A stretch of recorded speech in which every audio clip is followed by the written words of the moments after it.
I call it socialism in the film. What I mean is that it's the essence of socialism. The word socialism wasn't there until around the year 1800s, until the 1800s or so. One of the first colonists in America, I think it was Plymouth. I think it was in Plymouth. What they said was, okay, how about no one's going to own land? How about we all pitch in for the food and it's going to go to a common garner, so a common storehouse of grain. You can take what you like and please leave whatever you don't need.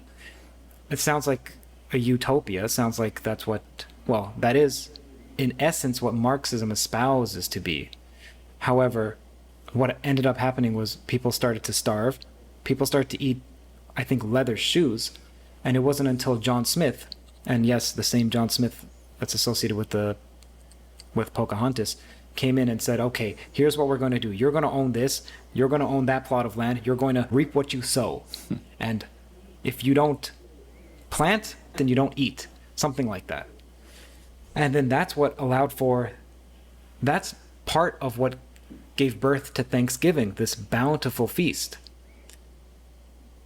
People don't know that. People don't know that something like socialism, America has its foundings in socialism, and then it failed. And then what saved it was something approximating capitalism, as if one wants to call it capitalism, if one wants to call that socialism. But those terms I'm using extremely loosely. I just thought that was I think there's a lot of people watching the show would take a lot of issue to hear that America was founded in socialism, but but perhaps I guess what you're saying, they learned something from its failure, I guess.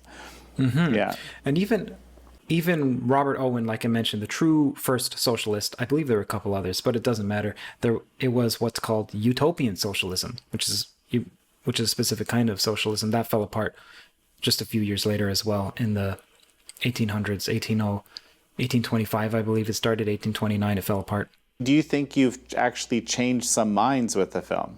I would say I've informed some minds, and I've influenced some minds in the sense that it's now an extra piece of knowledge for them to use in their everyday life or in their yearly life. Because the way that I imagine this is that people go to debates and they say no one changes their minds at these debates, so why do I go anyway? People just are more ensconced and entrenched in what they believed before. Well, I don't think the debate is in the debate. I think it's in what happens a year or 2 years after. I know for me, there are some conversations that I've had 2 years ago, 3 years ago that I think about that have changed me ever so slightly, that at the time I would have said, well, no, I still believe what I believe. But a 1% change with compound interest over, let's say, 2 years or so is quite significant. So the result of that, we'll see. How are your career prospects since the film? It's been going well. I have a podcast. The podcast is called Theories of Everything. I interview people about consciousness, mathematics, my bailiwick of theoretical physics. So that's what I did in the universities. I'm interested in basically how do you unify quantum mechanics and, well, technically quantum field theory and general relativity.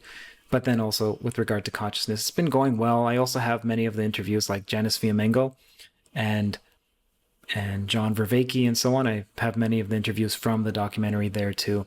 I've found that since the documentary's been published, I've become much less certain about almost all my beliefs.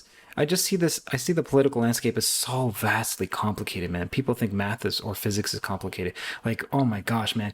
As soon as I put forward any political position in my own head, I can just see 3 counters to that. And then I put up a counter to one of those counters and I see 3 counters, 3. And I still haven't come to many conclusions.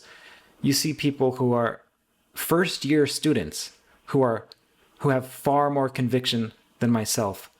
And I don't know how they do it other than the conviction comes from their professors. And they want to mimic that strength because they lack it. And because we like to be mollycoddled. And it gives them a reason that the problem isn't themselves.